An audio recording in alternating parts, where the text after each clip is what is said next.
Pagbabalik idol, luto ulit ay isang klaseng fried rice na mayroon akong white onion. Buksan ko lang yung apoy. Kunting oil. Sauté muna natin to.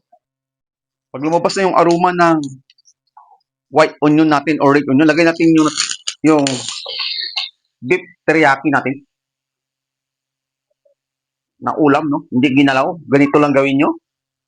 Isang klaseng fried rice na naman, mga idol. Yung tamang-tama lang doon sa lulutuin mo, baka sumubra naman.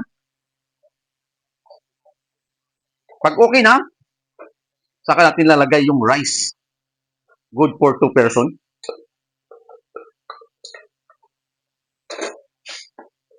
Mix. Napakasimple, madali, mabilis gawin kung marunong kang gumawa ng paraan sa natira mong mga ulam na di ginalaw, ano? At ito na yon, isang classic fried rice uli. Abangan niyo yung teriyaki beef ko chicken. Kung hindi yung panapuntahan yung teriyaki sauce ko, nasa wall ko lang. O YouTube channel ko nandoon o TikTok account, puntahan nyo.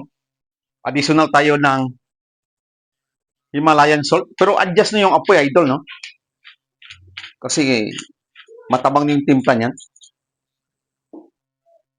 Ground black pepper. Kunting kick. Kung mayroong may anghang kunti yung teriyaki fried rice mo, no? Mix. Posible, idol, no? O talagang pwedeng gawin yung mga natira yung ulam na hindi ginalaw. To fried rice, to pasta, no? Kaya libo-libo nga sinasabi ko, libo-libo yung recipe ng bawat putahe. Pag okay na yan, no? Meron akong cucumber, dice cut, lagay natin dito. At saka tomato lang.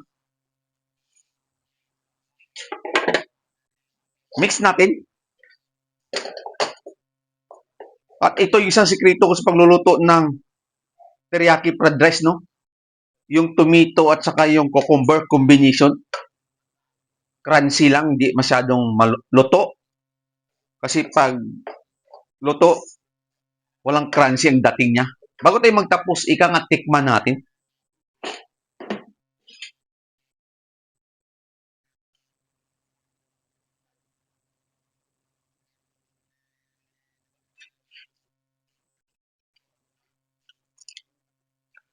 Good, yun nga sinasabi ko, no? Napakasarap.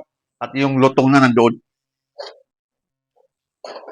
Patay natin apoy at luto na yung, ano yun, teriyaki fried rice natin. Pwede yung beef, pork, chicken, fish, balak ano, kung ano yung lahok nyo.